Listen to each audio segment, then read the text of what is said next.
babe. If it ain't love, why does it feel so good? Why does it feel so good? Eh bien salut à tous les potos et bienvenue sur la Delabat TV. Aujourd'hui, nouvelle vidéo. Le top 10 des enfants tueurs en série les plus dangereux du monde. On vous avait déjà parlé des tueurs en série les plus flippants ayant jamais existé, d'Albert Fish à Ted Bundy, ces tueurs non connus qui, à l'image de Charles Manson, se voient parfois élevés au rang de rockstar. L'histoire semble cependant moins prompte à retenir le nom des tueurs quand ceux-ci ne dépassent pas les 15 ans d'âge. Et pourtant, aussi dérangeant que cela puisse être, les enfants tueurs existent et l'actualité est émaillée de ces faits divers glaçants. Attention, certains détails sont un peu crus, âme sensible, passez votre chemin. 10. Joshua Phillips, Floride, États-Unis, le 3 novembre 1998, la petite Maddie Clifton, 8 ans, disparaît. Toute la région de Jacksonville se mobilise pour la retrouver, sans succès. Son jeune voisin, Joshua Phillips, participe d'ailleurs aux recherches. 7 jours plus tard, la mère de ce dernier constate une fuite sur le matelas à eau de son fils. En inspectant de plus près la fuite, elle découvre le cadavre de Maddie, caché sous le lit de son fils. Phillips, alors âgé de 14 ans, explique qu'il jouait au baseball avec Maddie et qu'il l'a frappé à l'œil avec sa batte, par accident.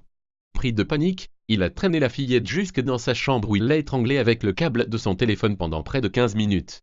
Comme cela ne fonctionnait pas, il l'a poignardée une dizaine de fois avant de la frapper de nouveau avec sa batte. Condamné pour meurtre, Phillips purge aujourd'hui une peine à perpétuité sans possibilité d'appel, bien que sa mère tente depuis plusieurs années de faire revoir sa sentence. 9.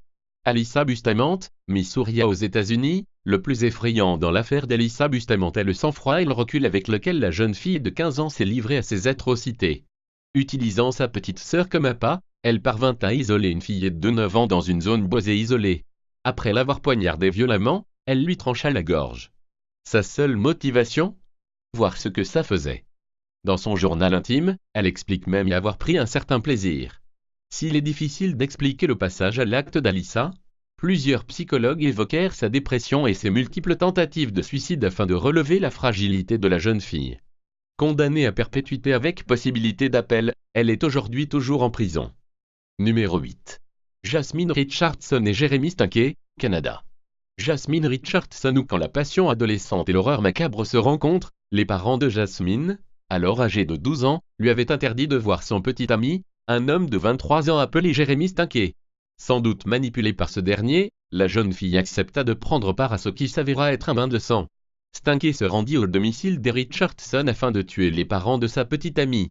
Il se dirigea ensuite à l'étage et força Jasmine à poignarder son petit frère âgé de 8 ans.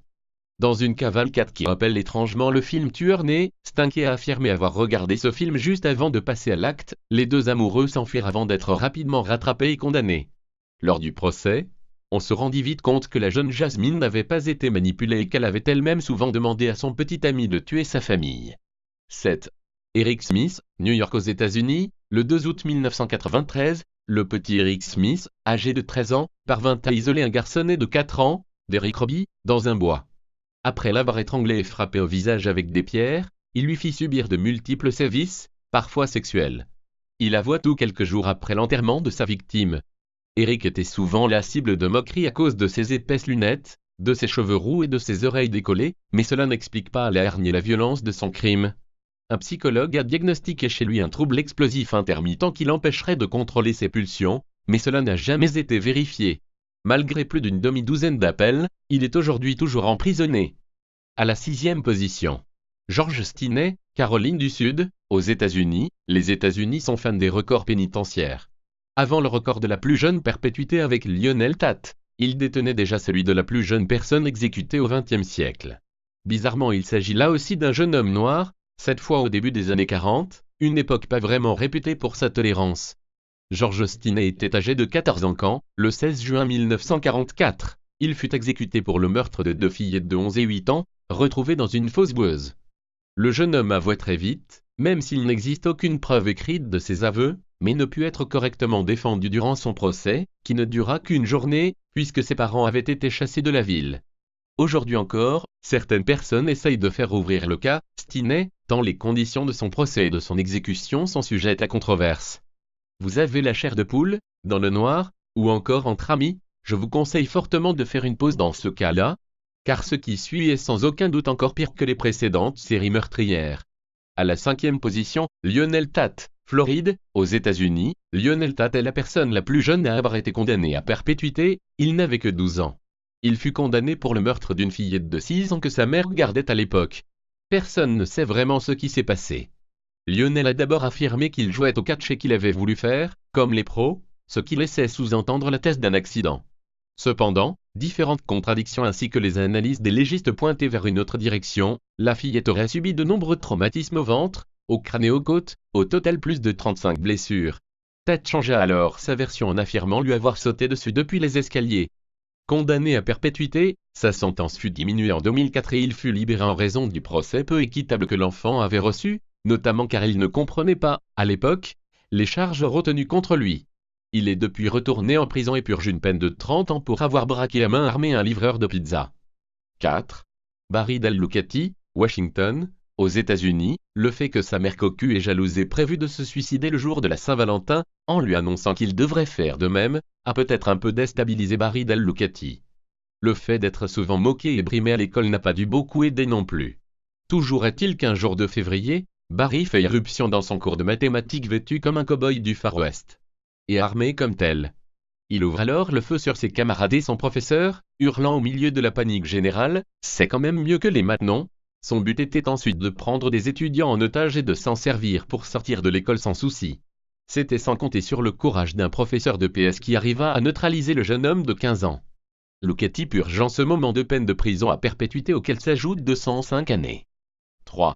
Graham Young, Royaume-Uni. Graham Young s'inscrit dans la lignée quelque peu romanesque des empoisonneurs.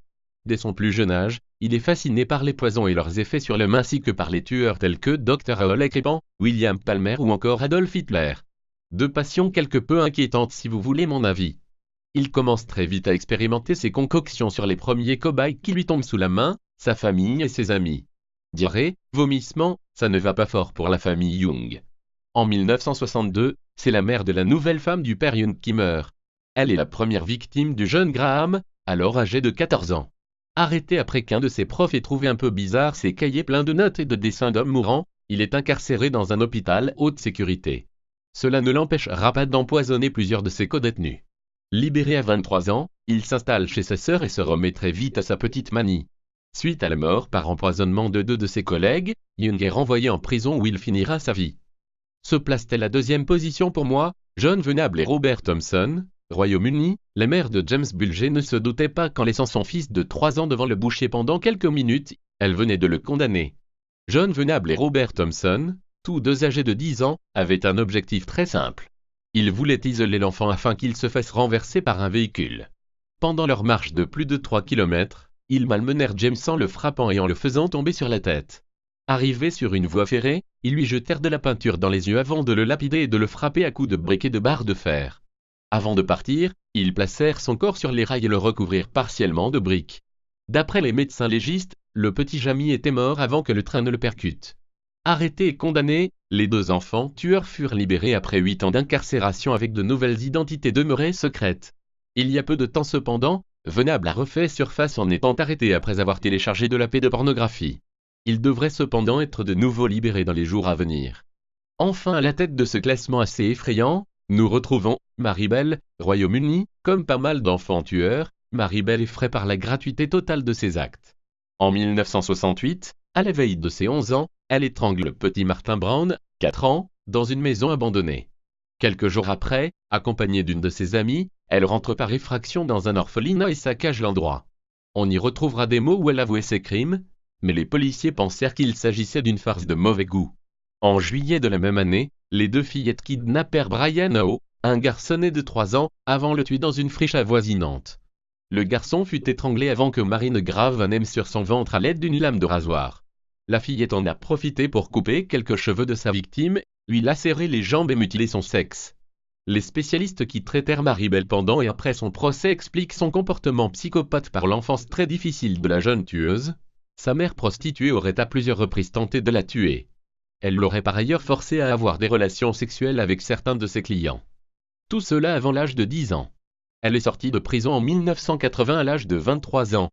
Lâchez un petit pouce bleu. ou de OKLM, même voir un pouce rouge tranquille c'est la famille, et pourquoi pas t'abonner, partager et commenter aussi. Sur ce mon ami, ciao et ravi d'avoir passé ce moment avec toi.